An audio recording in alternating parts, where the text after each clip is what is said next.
aqui em maio, que se intitula Origens Orientais da Religião Popular Portuguesa. Só falarmos sobre isto, estávamos aqui 2 horas. Mas há neste livro um capítulo extenso, relativamente extenso, é o capítulo intitulado O Culto Divino, em que Moisés Espírito Santo, com base no seu trabalho de campo, que é um trabalho de décadas por todo o país, com base no seu profundo conhecimento das escrituras hebraicas, da cultura hebraica, da língua hebraica, com base em relatos de etnólogos e historiadores e meros curiosos em séculos anteriores, demonstra que o culto do Espírito Santo, o culto popular do Espírito Santo, é um culto cripto-judaico. E diz mais Moisés, o culto do Espírito Santo provém direta e inteiramente do judaísmo. Bom,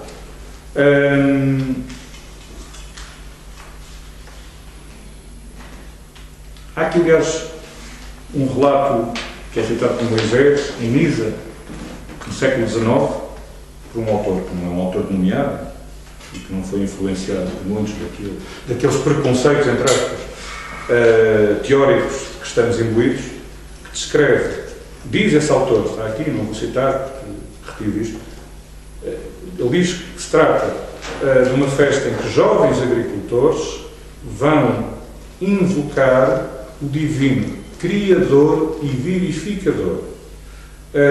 O imperador é um mancebo, depois já vamos aqui falar um pouco disso, se tivermos tempo, e no pendão são levadas as primícias da colheita do ano anterior. Quem souber o que significa o Pentecostes judaico, um dos aspectos dessa festa, uma das designações é de festa das colheitas ou das primícias, terá logo aqui um paralelismo a traçar.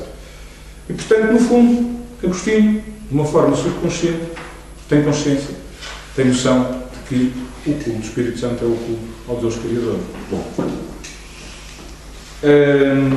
eu tinha aqui um aspecto que gostava aqui de falar da coroação da criança como imperador, mas vou passar à frente, talvez depois no colóquio, no debate, possamos integrar isto, porque o tempo é escasso e eu creio que já estou a estender um pouco, mas o importante aqui é frisar isto. O Agostinho, nesta passagem da reflexão, ele retoma a polémica medieval do cristianismo contra os judeus e retoma-o em termos praticamente literários.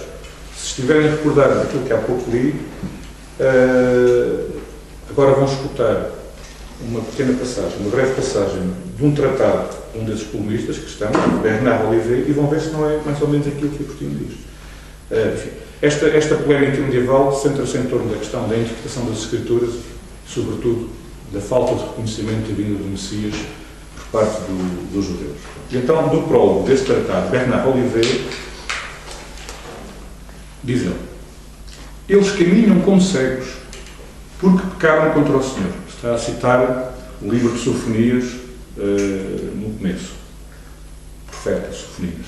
Se bem que estas palavras tenham sido ditas a propósito de todos os pecadores que pecaram verdadeiramente contra o Senhor, elas podem aplicar-se particularmente aos judeus que pecaram de uma maneira singular contra o Senhor ao entregarem Jesus Cristo, Filho de Deus, ao suplício de uma morte injusta.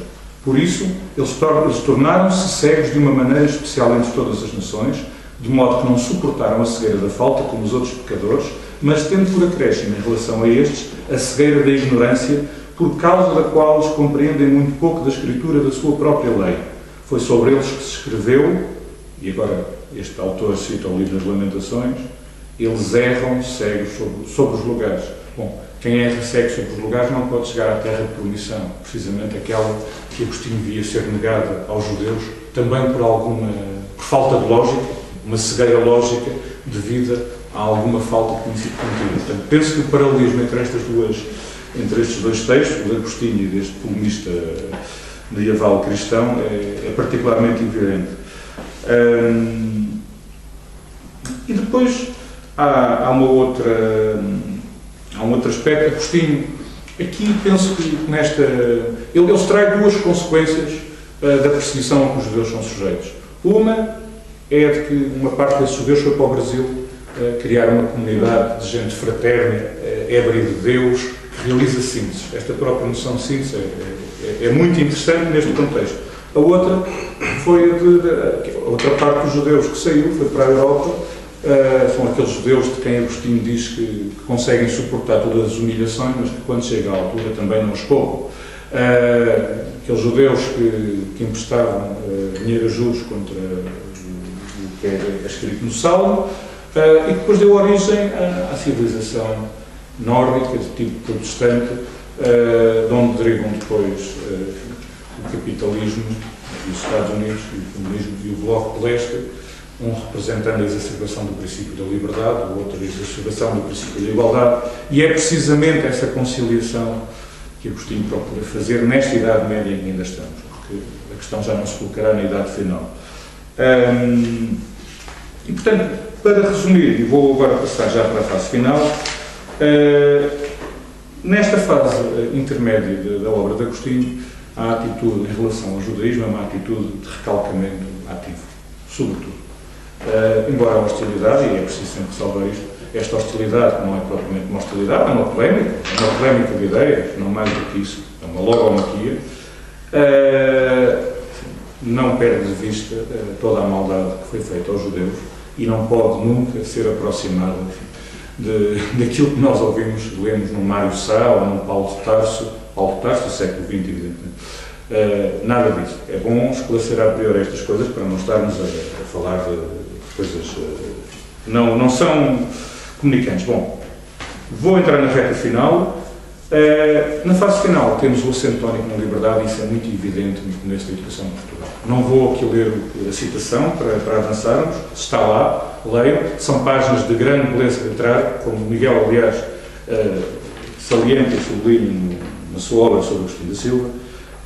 Aqui o que me importa assinalar, e vou entrar em velocidade de cruzeiro, são 2 ou 3 tópicos. Na educação de Portugal, em várias passagens, Agostinho, mais do que uma perspectiva, afirma uma prospectiva ecuménica, ou seja, ele olha para o futuro almejando um entendimento ecuménico entre as várias religiões e reconhece nelas precisamente aspectos distintos do divino. O que é aqui curioso notar é que, enfim, e aqui dei-me um trabalho de registro quase estatístico, em 5 dessas passagens, apenas numa, o judaísmo é referido, ao lado do cristianismo, do islão, essas estão sempre presentes, e depois ao lado do taoísmo, do budismo, do shintoísmo, das religiões animistas, etc. E se quiséssemos uma prova, estamos a falar de um livro escrito em 1970, embora só tenha vindo a lume em 1989. O Estado Novo não estava preparado para a publicação de um livro como aquele. Mas se quisermos a prova real disto, no ano seguinte vamos a Goa, Cadernos Teológicos, e leiam esta passagem, escutem esta passagem de Agostinho. O que eu queria, no fim de contas, era um convento ecuménico, que aliás chegou a almejar aqui para o Santuário do Carlos Pechel, com cristãos, muçulmanos, budistas, shintoístas e animistas. E cheguei a falar, para estes últimos pontos, com amigos ceilaneses, japoneses e nigerianos. Judaísmo, nada. Bom, depois temos a outra faceta, que é aquilo que eu chamo o afã produtor na educação de Portugal. Na educação de Portugal, nos vários níveis de ensino, universitário, secundário, primário, Agostinho, ao lado daquilo que é propriamente a essência da escola, vem dizer: não, ao lado disto temos que ter sempre produção material, uma produção operária, até se quisermos, uma produção fabril, de homo faber. E então é curioso, em relação à universidade, por exemplo, era bom que sempre o trabalho material acompanhasse o outro. À excelente maneira de São Bento e dos kibbutzim israelitas, que a ambos haveria de tomar como primeiro modelo. Bom, esta ideia de produção, este afã produtor, explica-se sobretudo à luz do judaísmo. É uma inquietação criacionista que é típica no judeu. Bom, é curioso, aliás, ver que, em relação aos kibbutzim, nas aproximações, Agostinho diz isto: Israel é feliz pelas suas granjas e aldeias cooperativas verdadeiramente socialistas. Para o Agostinho, o socialismo é a verdade económica. É bom sublinhar isto. Mas, por sorte, o árabe mantém quieto. E se mantém realmente. Bom, no ensino secundário, muito rapidamente, daremos a cada um a segurança que é capaz de produzir na vida, dar-lhe-emos o arrimo do concreto, em lugar de o jogarmos a todas as tentações da retórica, o poremos de pés firmes no chão em que se constrói, em vez de o iludirmos sobre a insegurança das nuvens. Depois prossegue, mas a parte que vem a seguir já não nos interessa tanto. E depois no ensino primário. Toda a escola primária deveria ser uma cooperativa de produção e consumo. A vida escolar partir inteira do trabalho na cooperativa, considerando-se muito mais importante o contacto com a realidade do que um artificial e prematuro ler, escrever e contar, como sucedeu na história da humanidade.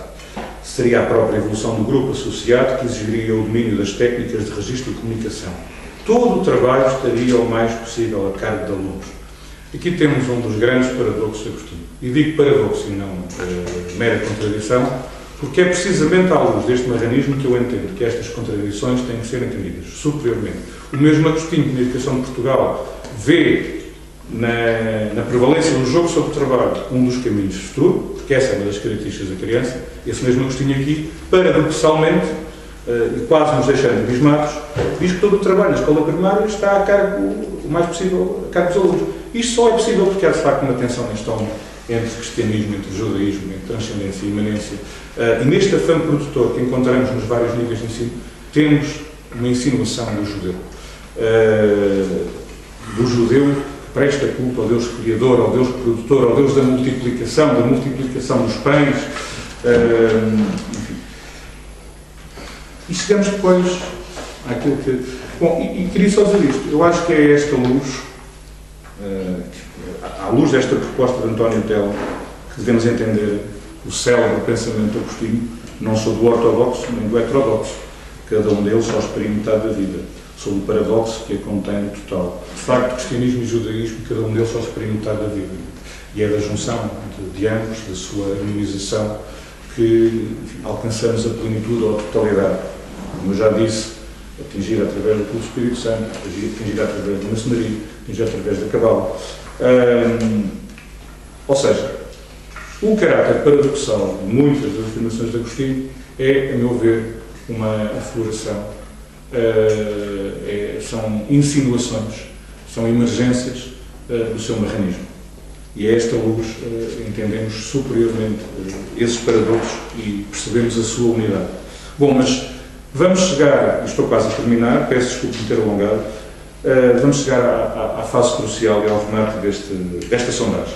Há um aforismo do Pensamento à Solta, que é um livro que é terminado já em Portugal depois do 25 de Abril, o título é de Pedro Agostinho. Há um aforismo, um pensamento, duas linhas onde, a meu ver, está perfeitamente identificado o marrando divino que é Agostinho da Silva. Dizendo: um dia serás do Espírito Santo e continuarás a ser cristão. Como sendo cristão, continuaste a ser pagão. Divino e humano te vejo e quero. Bom, há aqui, antes de mais, um problema. Este silogismo é um silogismo que entra em conta com as três religiões, a do Antigo Testamento, a do Novo Testamento e a do Novíssimo Testamento, a do Evangelho Eterno. Só pode ser assim, comparando com outros aforismos deste livro, verificamos que onde está pagão deveria estar judeu. Mas temos a prova disso num texto fundamental de Agostinho, no período anterior, que é a superação do protestantismo, em que ele distingue precisamente três idades: a Idade Antiga, a Idade do Judaísmo no plano religioso e moral, e a Idade de Roma no plano cívico e prático, ou seja, não atribui nessa Idade Antiga nenhum papel de relevo ao paganismo no que respeita à religião ou à moral, apenas quanto ao resto. Depois uma Idade Média, que é aquela em que ainda estamos, em que há um catolicismo mosaico, um universalismo mosaico sucede a um universalismo cristão, propriamente dito, e depois uma Idade Nova, a que chegaremos, em que esse universalismo é já ecuménico. Mas o que é facto é que Agostinho não atribui nenhum papel de relevo ao paganismo do ponto de vista religioso na Idade Antiga. E, no entanto, aqui, isto é como que um grau na engrenagem, numa tríade que é claramente de inspiração joaquimita, em vez de dizer judeu, diz pagão. Há aqui um recalcamento, há um recalcamento permutativo. Isto acontece muito no Pascoais, acontece no Maranhos, como eu próprio demonstrar, e, por exemplo, acontece já nos anos 40 no Santo Agostinho, quando o Pascoais diz isto. É muito curioso. Diz o Pascoais do Santo Agostinho: o paganismo e o cristianismo são duas atividades do divino, a criadora e a redentora. A mitologia, eis o Velho Testamento, a introdução ao Evangelho Joanino e às Epístolas de Paulo. Bom, Agostinho não escapa também a este recalcamento permutativo. Ele permuta. E onde diz pagão, podemos ler judeu. E se lermos judeu em vez de pagão, então teremos aqui um movimento silogístico que nos falava António Telo. E reparem, Agostinho diz: um dia serás do Espírito Santo e continuarás a ser cristão. Como sendo cristão, continuaste a ser pagão, ou seja, judeu.